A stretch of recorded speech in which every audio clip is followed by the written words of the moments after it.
偶然看见男友的聊天记录，对方问他有没有女朋友，他轻描淡写有，但可以分手。我默默离开，拉黑他所有联系方式。贺望直到1个月后才发现，因为联系不上我，他发了疯的四处奔走，却不知我早已坐上前往欧洲的飞机。我回国后，他终于崩溃。大赛前夜，他不管不顾地来学校找我，在我的琴房外站着淋雨。那只是句玩笑，你何必那么认真？我抱着白色满天星挤进拍摄间时，访谈已经接近尾声。关于电竞选手的日常访谈，这一期轮到贺望。因为时间紧凑，地点选在他所在的战队基地。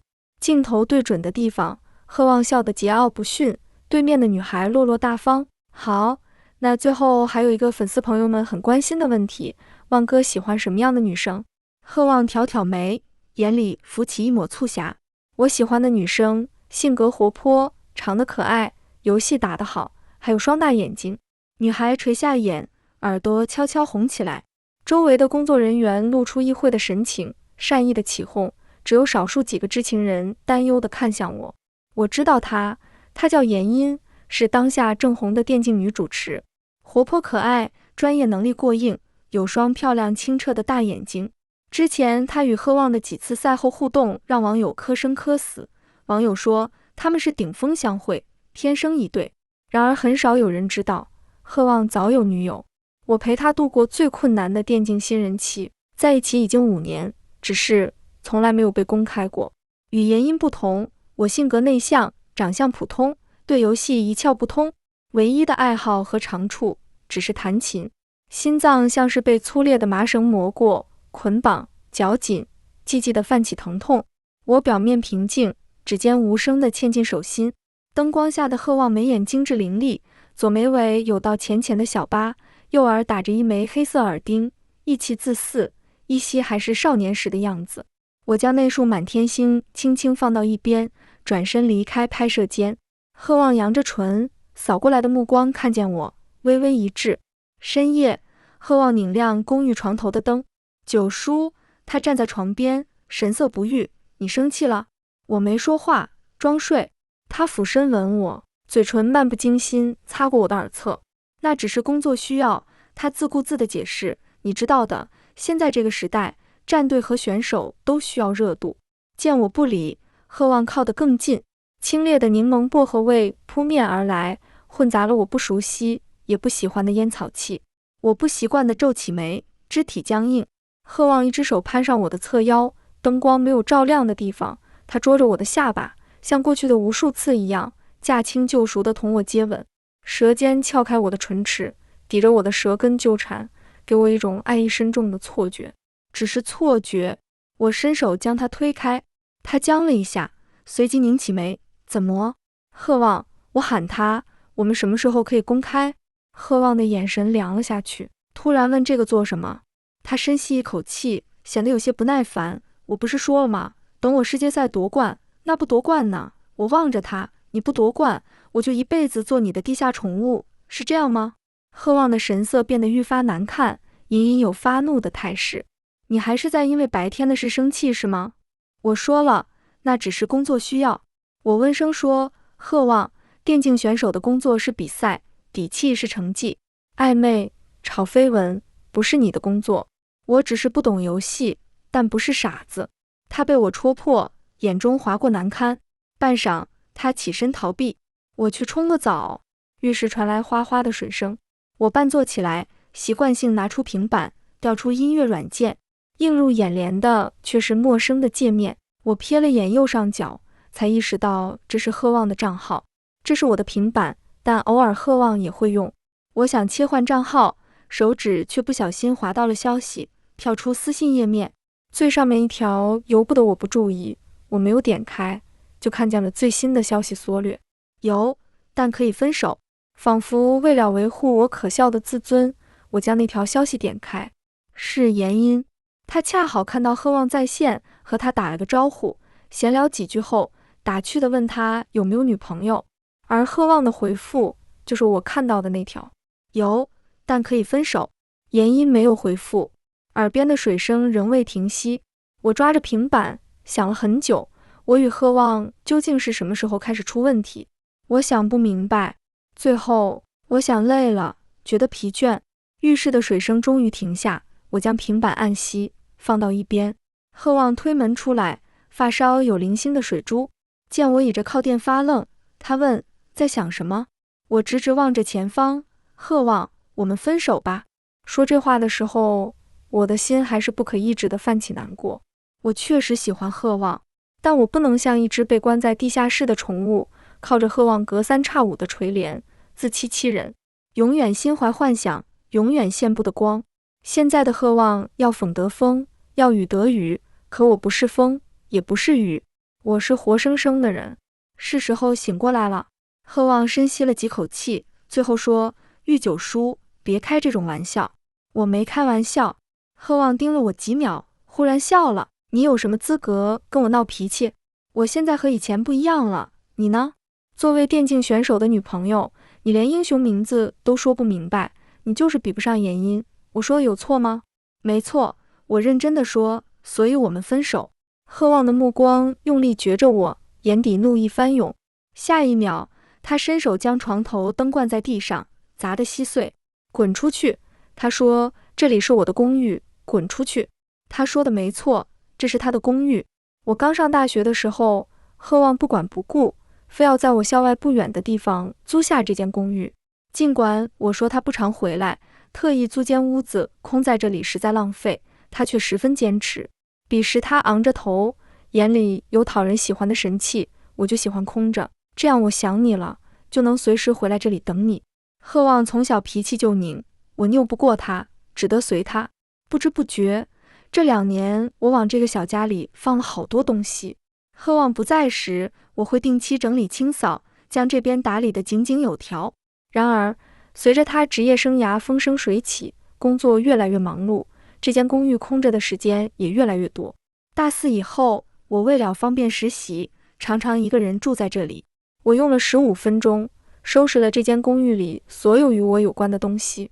贺望静静地坐在沙发上，指尖夹着烟，眼睛一瞬不眨地注视我。房间里烟雾缭绕，我咳嗽几声，费劲地提着箱子往外走。贺望扯扯唇，笑得讥讽：怎么说，我送送你啊，大钢琴家。原本亲昵的称呼在此刻显得无比可笑。心脏像是一条湿毛巾，被仔细用力地绞紧，落下淋漓的痛楚。我竭尽全力扬起一个微笑。不用了，贺选手，从今往后我们都不用再见面了。贺望的神情产生了细微的裂痕，但最终他还是眼睁睁看着我走出门廊，没有追上来。门在我身后关上，我独自拖着行李箱，漫无目的地走在马路边。我拉黑贺望所有联系方式，将手机重新塞进背包。时间已经很晚，路上车辆不多，路灯安静地发亮。我找了个公交站台的凳子坐下来，背后的广告牌上，贺望站在他队友身旁，一如既往笑得眉扬目展。我鼻子一酸，眼泪接二连三地砸下去。一辆警车路过，又掉了个头绕回来，车门打开，下来一名女警。她走到我身边，语气严肃：你是附近音乐学院的学生吧？出什么事了？需要帮忙吗？没事，警官。我摇摇头，我只是想吃红烧肉了。贺望和我青梅竹马，一块长大，最爱吃我妈做的红烧肉。他家境复杂，父母离婚，都不想要他，因为家中没人管，所以常来我家吃饭。妈妈说，这孩子可怜，邻里邻居的，添双筷子的事儿，能帮就帮一把。刚开始上小学那会儿，妈妈给我准备鸡蛋牛奶，也会给贺望准备一份。起初，贺望像只小刺猬，上学路上，他总是远远跟着我，不愿意和我并肩走。终于有一天，我停下来，很难过地问：你很讨厌我吗？他露出慌乱的神色，犹豫着摇摇头。那就好，我笑起来，走过去牵起他的手，一起走吧。贺望愣了愣，滞了好几秒钟，才小心地回握。那时我已经开始学钢琴，贺望的房间与我只有1墙之隔。许多时候，他隔着墙静静听我弹车尔尼，弹巴赫，弹拜厄。他说：九叔，你弹琴真好听，你一定要一直弹下去。我弯起眼睛，当然。初中时，贺旺接触到了电子游戏，没有父母管束，他逃课，上黑网吧，夜不归宿。贺旺不擅长念书，却很擅长打游戏。短短几个月，附近打游戏的都知道，我们初中有个电竞天才少年，他们说他天生是块打职业的料。我不知道那是什么意思，只感到担心。于是某个放学后，我独自跑去黑网吧找贺旺。烟雾缭绕中，贺旺坐在陈旧到掉皮的破烂沙发上，周围全是围观他操作的人群。我小声喊：贺旺！他动作一僵，手忙脚乱地吸掉嘴边的劣质烟，脸上闪过不知所措。众目睽睽之下，他丢下正在进行的游戏，白着脸将我拽出去。到了门口，他急得压不住怒气：玉九叔，你疯了？这是你该来的地方吗？我很困惑，你可以来，我为什么不可以来？因为我和你不一样。他咬着牙，语气莫名艰涩。我和你不是一类人。我看着他懊恼的神色，担忧又小心翼翼。你不想读书吗？那以后怎么办呢？我有我的想法。他别过头不看我，你别管。我喉咙一堵，也许是我的表情看起来太难过。贺旺不忍心，他瞥了我一眼，又深吸了一口气，一字一句地告诉我：别担心，我会去做电竞选手。那是我第一次听说这个词，电竞选手。贺旺告诉我，打游戏也是一项竞技运动，打游戏并不一定是不务正业，只要打得够好，一样可以受到尊重。他说：九叔，你相信我，我一定能成为世界顶尖的联盟职业选手。说这话的时候，贺旺的眼里闪动着绮丽灿烂的光。我认真的听，认真的点头。我相信你。属于贺旺的机会来得很快。上高中没多久，就有国内知名俱乐部向服务器排行榜前列的贺旺伸出橄榄枝。贺旺独自奔赴他乡，进入战队青训营，开始艰苦的训练。偶尔他还是会回来，每次回来，他总是翻过我所在高中的围墙，溜到我练习的1楼琴房外来看我。他告白那天，我清楚地记得，我正在弹得飙皙的月光。一曲终了，我从琴键中一抬头，猝不及防撞进他明亮的眼睛。我小跑过去，将琴房的窗户拉开，问：怎么不喊我？贺旺摸了摸后脖梗，耳根绯红，视线躲避。好听，他说，想多听会儿。我失笑，都只是练习曲，以后我请你听我的音乐会。他垂下眼，目光落在我眼中，声音低低柔柔。好呀，大钢琴家。心跳倏然加快，我下意识退后一步，想离他远些。贺旺却伸手握住我的手臂，将我拉了回去。他低下头，将额头磕在我的肩上。九叔，我会成为世界第一的。我怔了怔，温声说：我知道呀。贺旺的手心贴着我的后背。许久，我听见他紧张到颤抖的声音：那么，你愿意和未来的世界第一在一起吗？我说：好。贺旺笑着，泛红的眼里却混杂卑微与祈求。他收紧手臂，将我抱得很紧，在我耳边许诺：总有一天，我会站在最高赛事舞台的聚光灯下，告诉所有人，我喜欢你。多可笑啊！当年那个言之凿凿，让我做自己的少年，后来竟然开始嫌弃我不会游戏。贺旺慢慢变了，具体是哪里，我说不上来。从小，我对钢琴以外的事就总是比别人反应慢半拍，可能正因为这样，我没有察觉到贺旺与我渐行渐远，聊天记录越来越少，大多都是我在自说自话。今天天气很好，你那边呢？宿舍楼下的小猫吃到了很好吃的鸡排饭，偶尔它也会回我2条。我说训练辛苦，注意身体。它回好。我说今天去图书馆看书，手指不小心被书页划破了，好痛。他回笨。我想他大概只是太忙了。他打得越来越好，粉丝越来越多，事业风生水起，我应该为他开心。他始终没有公开我，我也觉得他越来越陌生。我在网上看到报道，他们说贺旺是天才，是王牌，是冉冉升起的新星。彼时他在我身边，脾气很大地砸了键盘。我看了看已经指向凌晨3点的钟，缓声道：贺旺，很晚了，先睡吧。他杀红了眼，甚至莫分给我一个眼神。你不懂。别管我。我叹了口气，戴上耳机背对他入睡。第二天醒来，我笨拙地用手机 app 查他昨夜的战绩，一夜失败的红。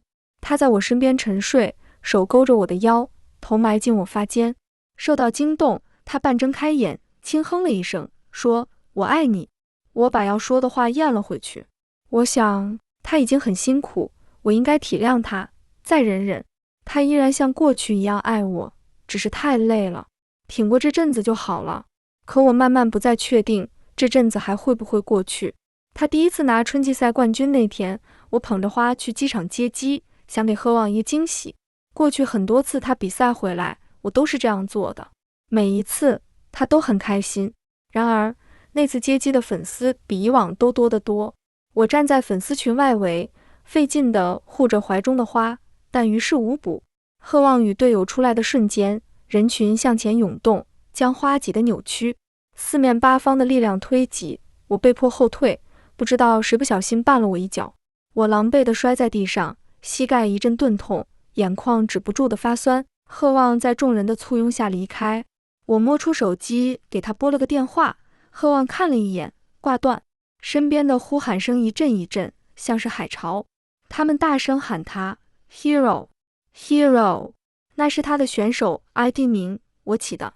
18岁时，贺望刚开始打次级联赛，打电话来问我出道 ID 起什么名儿。他撒娇说：“你知道的，我不懂英文，大钢琴家，帮我起一个吧。”电话时间太久，手机在耳边发烫。我拿着笔在空白纸张上涂涂画画，最后写下这个单词。Hero 是英雄的意思。我说：“我查过，你打的那个游戏有很多英雄，不是吗？”贺望坏笑：“怎么有人偷偷查我游戏啊？这么喜欢我？”我红着脸避开他的调侃，跟你说正事呢，你就叫 Hero 吧，和你中文名也有点像。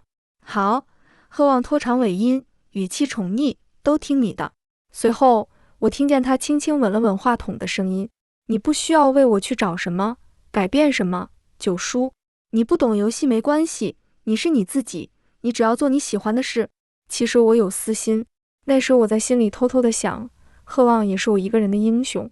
偌大的机场，贺望的背影越来越远，最后消失不见。他终于成了 hero， 却似乎不再是我的贺望。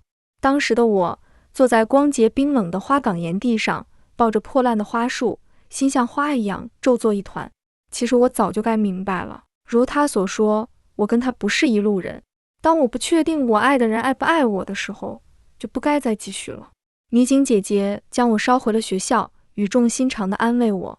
她说只要活着，世上没事魔事过不去。临走前还不放心地叮嘱我要照顾好自己，如果有什么事随时找她。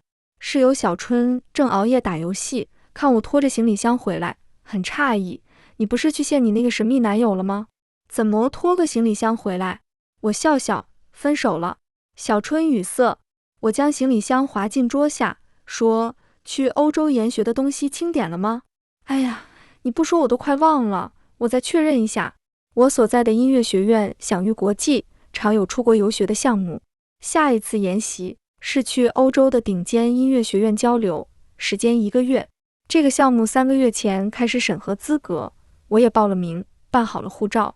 本来想着这几天确认完最终行程后再告诉贺望，现在看来没这个必要了。飞机出发是5天后，5天后，我与同学一起登上了前往英国的飞机。为了避免自己动摇或是受到干扰，我拔掉国内的手机卡，专心在外游玩学习，和家人朋友则通过网络联系。现在我确实需要一段时间，好好放空冷静自己。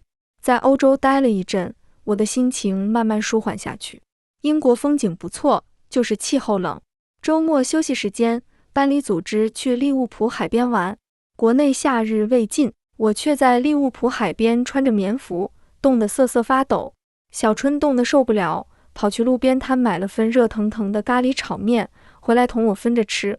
身边的男同学在讨论今年的联盟世界赛，谈话声顺着冷风传过来。今年决赛在巴黎 A， 怎么说？到时候要不要飞过来看？这不得到时再看啊，国内要是末队进总决赛还看个屁。Hero 手那么热，包进包进，现在可以开始选冠军皮肤了。几个男生大笑，我忽然觉得嘴里的咖喱炒面索然无味。英国人做菜果然不大行。小春算是贺旺的半个颜粉，这么多年一直不知道我与贺旺的关系。此时他一边嗦面一边看贺旺的直播。现在这个时间，国内应该已经半夜了。他嘟囔，怎么这个点了 Hero 还在直播？好奇怪。我不以为意，没什么奇怪的吧，电竞选手不都睡得挺晚的。话是这么说，但我还是觉得他最近不太对劲，排位也打得心不在焉，不知道怎么了。他叹了口气，又有些意外地看向我，你还知道电竞选手？我以为你这个钢琴脑袋不关心钢琴以外的事情呢。我慢条斯理地吃面，以后不会再关心了。研学很成功，1个月后，我跟随大部队回到学校。第二天上课，路过教师办公室，我忽然被人叫住，是我大学的班主任，一名头发灰白、依然十分优雅的女士。我停下来，礼貌地问：“刘老师，有什么事吗？”她拧起眉，显得有些为难：“九叔啊，你最近有没有招惹什么人？”我愣住了，您为什么这么问？其实你去研学这阵子，有个男生找到我办公室来了，他扶了扶眼镜，长得挺好看的，个子大概这么高。九叔，你认识他吗？是贺旺。我有点意外，他会找到学校来。老师担心的又喊了我一声：“九叔。”我没事，刘老师，我镇定地回答，那是我前男友，可能还不是很能接受分手。如果他再来，您就跟他说我在欧洲留学，暂时不会回来了。刘老师露出理解的神色。好，我知道了。我向他道歉，不好意思，给您添麻烦了。他摆摆手，一点小事，别跟老师客气。他正色，九叔，你是个有天赋又认真的孩子，要将精力集中在钢琴上，知道吗？知道的。谢谢老师。我鞠了个躬告别，刚要离开，刘老师又喊了我。他拢着眉，神情严肃，似乎斟酌了几秒，才又再度开口。这届肖赛的报名已经开始了，你想不想试试？肖赛，全名肖邦国际钢琴比赛，是世界著名钢琴比赛之一，每5年举办一次。肖赛的评判有个不同于其他赛事的特色，就是会根据参赛者的实际表现来评定奖项。如果他们认为某一奖项无人有足够资格获奖，就会空缺。赛史上也确实出现了好几次的冠军空缺。对于这个机会，我当然是想试试的。我自幼学琴，奖拿的不少，也被认为极有天赋。14岁，我就已经在国际大赛崭露头角。后来家道中落，我大学没有出国，勤工俭学，上了国内最好的医院。刘老师得到我肯定的回答，嘱咐我好好练琴，之后会再和我对接报名的事项。我抱着琴谱，满脑子都是肖赛，因为过于心不在焉，莫注意到一个身影从暗处闪出，阴郁地跟上了我。直到我走进琴房关门，一只骨节分明的手倏然伸出，重重握住门边，攥得泛白。我抬起头，隔着玻璃看见盛怒的贺旺。玉九叔，你什么意思？门板压住贺旺的手指，我下意识的就松开了门。电竞选手的手意味着什么，我很清楚。贺旺却借机挤进来，反手锁上了门。琴房拉着一半窗帘，大半都是黑暗。他一步步将我往里逼，手不依不饶地抓紧我的手腕。你去了哪里？为什么什么都不和我说？为什么拉黑我？问题接二连三地砸在脸上，我用力正了正，莫挣脱。我冷静地说，放手。贺旺愣了愣，似乎因为从没见过我这副样子，感到不知所措。但很快，他涌起更大的怒火。你命令我？你弄痛我了。我盯着他，一字一句，请你放手。贺旺怔怔地松开手，手指蜷进手心，眼神晃动。他的声音软下来，对不起，九叔，我只是找不到你，所以我很困惑。过去，他3、4天不回我一条消息，在深夜不顾我的安全，把我赶出家门，和别人说我这个女朋友随时可以分手。现在我如他所愿，他为什么又会着急？甚至我拉黑他这件事，听刘老师的转述，他都是在1个月后才发现。这样的关系有什么持续的必要？我长长的舒了口气。你不要再找我了，我耐心地告诉他，我们已经分手了。风吹动窗帘，贺望愣怔着，好半天才找回自己的声音。什么？你不是问我什么意思吗？我平和地继续解释，我的意思很明确，我们分手了。那天晚上，你把我赶到大街上，记得吗？贺望呆在原地，许久，他艰涩地开口，不要分手。他说，我那时候只是太生气，我后来去找你了。我坐下来，镇定自若地抬起琴盖，不想再听。就这样吧，我要练琴了。贺望迈步到我身边，猛地伸手扯过我一只手。玉九叔，你没听见吗？我说不准分手。还没完全翻开的琴盖失去部分支撑，险险砸了下去。虽然很轻，但我的手心还是感到一阵麻痛。我吃痛皱眉。贺望眼神慌乱，伸手想去开琴盖，又停在半路。我扭头，定定地望向他。你是我的什么人？我问。我要分手的话，你又要怎么做？毁了我的手？贺望红着眼，像个做错了事的小孩。我不是故意的。我觉得跟他说话很累。我将手抽回来，重新将琴盖打开，好整以暇地揉了揉被砸疼的左手。回去吧，贺望，你还有比赛要打，不是吗？随后，我将它完完全全当成空气，自顾自地练琴。旋律流淌在冰冷安静的室内。贺望不愿意走。许久，他问，为什么？我想了想，回答，你说你有女朋友，但可以分手。我不喜欢被分手，所以我先分手了。不好意思啊。贺望的脸阴沉下来。你看我的聊天记录，你是不是忘了？那是我的平板电脑。我淡定地回，你应该当心些，及时将账号退出。我顿了读，又笑。不过，或许我该谢谢你的不当心。贺望抿紧了唇，他苍白地解释，我和他什么都没有，我什么都没做。我忽然想起很多事，比如他屡屡不回的消息，比如在我看不懂电竞比赛时，他藏不住的傲慢与看清，又比如他开始没有理由地打压和贬低我，炫耀他越来越膨胀的自信与自尊。过去的他不是这样的，曾经的他会看着我的眼睛，一字一句告诉我我有多好。两个人分道扬镳，其实不必非得因为第三者。我翻过一页琴谱，不用跟我解释。我微笑，我不关心的。贺望盯了我几秒。玉九叔，你好样的。他转身离开，临走前极其用力地摔上琴房的门，声音震耳欲聋。我走过去，将门好好反锁，铁质的门把上砸了一滴眼泪。我的眼泪。我抬起手，将它仔细抹掉。之后一段时间，我的生活平静如水。学校有台音乐会要排练，我变得更加忙碌。因为小春的存在，我时不时还能听见贺望的消息。他说贺望状态波动得厉害，屡次打出离谱的操作。而将他推上风口浪尖的是后台的一个视频。战队成员和教练组一起交流复盘的时候，贺望表现出明显的游离。一名队友气不过，拎着贺望的领子将他拽起来，差点要将他打一毒。网上的质疑与骂声混成一片，所有人都在问贺望怎么了。听说战队方已经在考虑世界赛换阵。又过了2周，我和乐团一起外出参加音乐会。回校下车时，相熟的学弟走在我身侧，与我讨论演奏时的几处瑕疵。贺望等在校门口，样子比之前更憔悴，目光死死攫住我。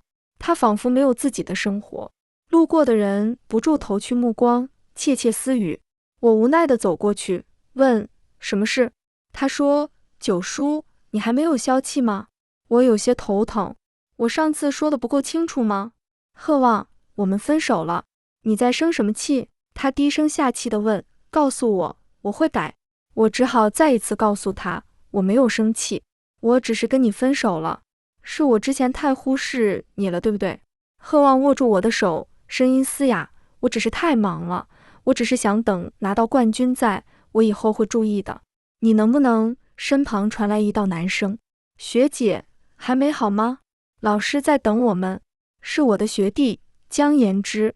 我听出他替我解围的好意，点了点头，马上来。贺望失魂落魄地目送我们离开。走远以后，江言之迟疑了一下，还是忍不住开口，刚刚那个人是学姐的前男友。我答，怎么，你认识？他笑着摇摇头，露出一个夹边的酒窝。江言之是出色的小提琴手，此前和我有过好几次合作，算是我很合拍的搭档。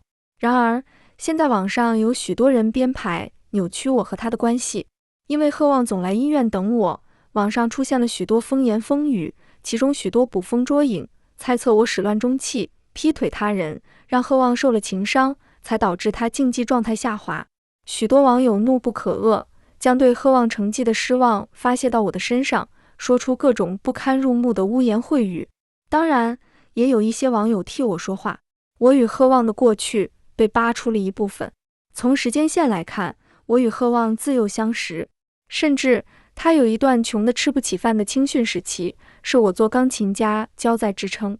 有一条评论大概是我以前的学生，言之凿凿地说，这姐姐教过我钢琴，又温柔又耐心。这男的我也早就见过，我还听到他问他要钱，劝评论别急着站队，小心打脸。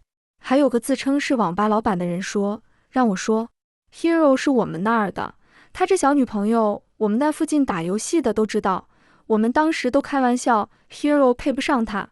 一个爬完各大评论楼的网友惊醒，不是，那贺望之前不公开还跟严艺暧昧，他这不就是飘了？多方各执一词，吵得沸反盈天。好在我不太上网，也没有精力在网上向人自证。身边的江言之回头看了身后渺小到几乎看不见的贺望一眼，轻声说，真可惜。我不明所以，可惜什么？他笑眯眯的，说话却意外的很有攻击性。